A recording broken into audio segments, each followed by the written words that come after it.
Blessings and Prosperity family. So, I want to say something about those who feel like they are called to be an empath or those who feel like they are an empath. If you are even empathic at all, you are a rare gem on this earth because empathy is slowly dissipating from the earth. We're getting a lot of cold hearted people, people who can't understand other people's perspectives. This is a gift. I know it might not look like it. I know it might not look like it's a big thing, but it is. Because some people, you'd be surprised how much they really don't know how to put themselves in the other person's shoes. Like, this could become a very, very hard thing for some people. Some people are narcissists, some people are sociopaths. You even have some people that suffer from different types of autism that steers them away from empathy. So it's not always the individual's fault. But what I'm telling you right now is that if you have empathy right now, you are a rare gem. Please continue to stay how you are. Please continue to practice compassion and also take in some time for yourself because this world is literally fixated on trying to make an empath go dark. And I mean bad dark, evil dark, not just balanced. Like sometimes I gotta go in my own shadows for a second. No, I'm talking full dark, no balance, no yang. So when you look at our head leaders, even people inside of our governments, people that are over us, we have a lot of people that don't actually care, that don't care about societal problems, that don't care about the children, that don't care about um, the problems with gender, the problems with gender inequality, uh, the problems with racial inequality. We have a bunch of leaders that don't actually care about these things as much as we would think. Like right now, we want so bad to believe that we have a government that cares. And it's so sad because we don't. We really don't. We have some people in office that care, but that does not mean that we have a caring government because you have to look at where is the majority at? Like, what's the majority? The majority is a bunch of people that are sitting up on high desks trying to figure out how the rich gonna get richer and how they can continue to not care about the unfortunate ones or the ones who are struggling. Because let's keep it real, there's more people struggling on the earth than there is living in luxury. That should already make everybody feel some type of way. Why is the majority of the earth struggling? Where is all the taxes really going to? Where's all the money really going to? Because you'll have people trying to lie on others and trying to say, well, oh, it's because of this person that's on the government, it's because of this person that's getting stamps, or it's because of that person that's getting this. Here's the thing, that's chump change. Do y'all know how much Elon Musk is getting? That man's rich already. Because he's being given money. You could go research it yourself. We are being duped as to knowing where our money is going and knowing how much our governments care about us. So when you think about this for a second, right? If we are literally ran by narcissists, how much will empathy continue to stand if we don't try to keep it, or if we don't try to practice it and try to pass it on and try to give that energy out as much as we possibly can? Because here's the thing, let's say we don't. Let's say all the empaths just said, you know what, forget it. I don't want this purpose anymore. I don't want to spread love. I don't want to understand another person's trauma. It's too much for me. I'm becoming exhausted. I'm just never going to do it again. Because see, here's the thing. You don't have to continuously extenuate yourself. You can always go rest. But for you to completely change the essence of who you are, it is detrimental to this entire earth. And if you're looking at me right now like, oh, I don't really care, then you're probably not even an empath. And this video probably isn't for you. The real empaths their hearts are going to be like, from listening to this, the true empaths will know what I'm talking about, because there is an urgency with us. Like, we get so tired of being who we are. We get so tired of helping people. We get so weakened and we get fed up. But does that mean that we lose who we are? Do we give up on empathy? Do we give up on trying to see another person's trauma for what it is and trying to help them heal through that trauma? Do we give up on that though? Not a true empath. A true empath will never give up on that because they know that that's their sole purpose, their God-given purpose.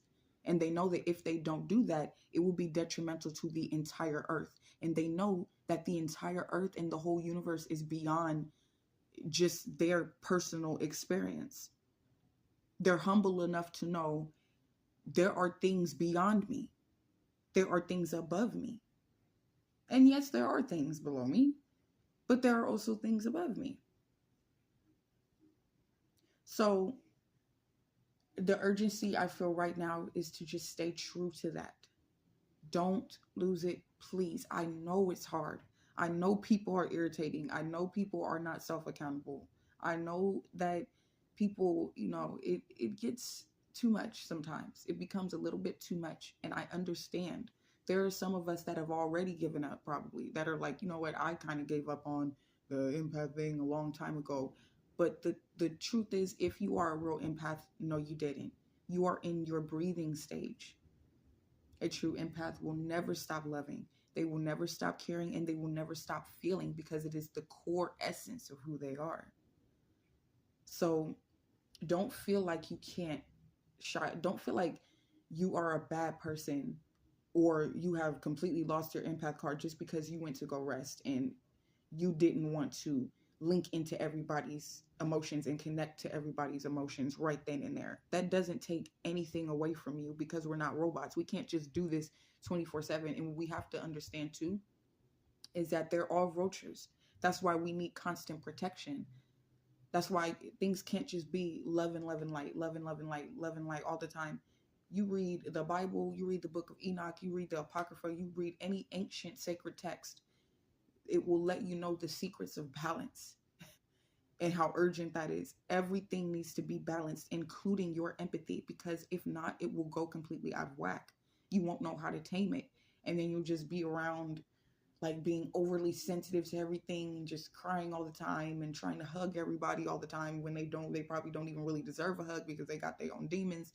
Like, these are the things that you have to think about. Like, does this person deserve my time? Does this person deserve my empathy? Does this person ever give me empathy back? And no, that's not always the factor, because that can become narcissistic too if it's not balanced. But yes, after a while, you should at least look. Don't just expect something right off the bat because that is entitlement. But just look at the relationships that you make with people after a while, whether it be friendships, even like people in your family. Like, after a while of you doing something for somebody, are you starting to notice that that's all that the relationship has ever been? Just you doing, and that person never feeding back into you, not helping you grow in your energy as well, and just dumbing down your energy. Is that what's happening? Because if it is, then you do not need to keep on wasting your empathy on that person. You've given that person as much empathy as you possibly could. The Most High already picked up on it. The Most High sees you. Like, you don't need to prove anything to anybody individually. And that's the problem. We are not empaths because we're trying to prove anything to anybody else. We're not empaths for the sake of just one person or just, like a group of individuals. We are empaths for the sake of the energy and the frequency of the entire earth. So that goes beyond humans because our empathy extends to the grass, to the dirt, to the sun, to the moon, to the air. We feel empathic for the air. We hate it when we see chemtrails because we feel empathic for the air. We hate the fact that raindrops don't taste good no more because we feel empathic for the rain. We love animals, so we feel empathic for the animals. It does not just stop at humans. And do not allow, because humans can be some of the most horrid creatures on this planet. So they can get your empathy, but they do not deserve as much as innocent little babies, nature, and animals. They are the most, they literally, they are the most innocent beings on this planet. If you can give your empathy to them too, go ahead. And when it comes to your empathy towards a human, that's gonna come. You don't have to try to seek for that. Don't try to seek a way that you can be empathic towards somebody. God will send them. Like, things are always synchronized. And everything is always in divine timing. So if somebody needs you, they'll find you. But don't keep going out there trying to be like, oh, well, I must exercise my empathy. So I must be nice to this person, nice to that person. I must have this glow on me at all times. That is not human. That's not human. At some point, you're going to need the shadows. It is where you will find your solace. It is where you will be able to meditate with the Most High and recoup and reprove and just understand yourself better, so that way you don't make the same mistake again that you did the first time. Like, we need sometimes to just go back to the dark, go back to being hidden. The light will become overbearing after a while. All the time. That's not how you operate. That's not how life operates. That ain't even how God operates. You see what I'm saying? I find it real crazy too. Once again, I'm not trying to get on the religious communities, but I'm just speaking from perspective and what I know. Okay? So, excuse me. I just find it really funny how there is this very toxic idea that the Most High literally like is just light, and there's never any dark, and there's never any times where there will be anger, where there will be fire. Like, that doesn't make any sense to me, especially since if you go back in those same scriptures, it says that the Most High has a shadow.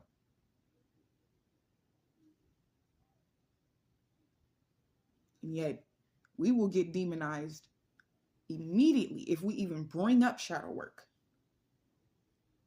If you don't do shadow work, how do you expect to heal? Is what I'm trying to figure out here. You have to be able to do the shadow work, or everything else is going to tear away at you. That's just how life goes. It's a sad thing that we even have to dig deep into the darn trauma in the first place. I get it. But can we change that? No. We can just maneuver around it. So please continue to stay who you are. Please don't change for anybody. I know that it's hard. Continue to pray, manifest, meditate, collect, connect, and download, because it's so much needed at this time. We're not going to be able to do the work with others if we cannot do the work within ourselves. I had to learn this the hard way. I have been stomped on my entire life because of empathy. I am birthed from an empath. My mother is an empath. I've seen her get stepped on because of empathy. It happens. And it's going to happen if you don't protect yourself. We have way too many. I'm coming, baby. I'm coming, sweetheart. It's my daughter, y'all. Yeah, I'm gonna have to get my butt up off of here. But you guys have a good day. Stay blessed. And check in with yourself. Check in with your heart at all times. I love you.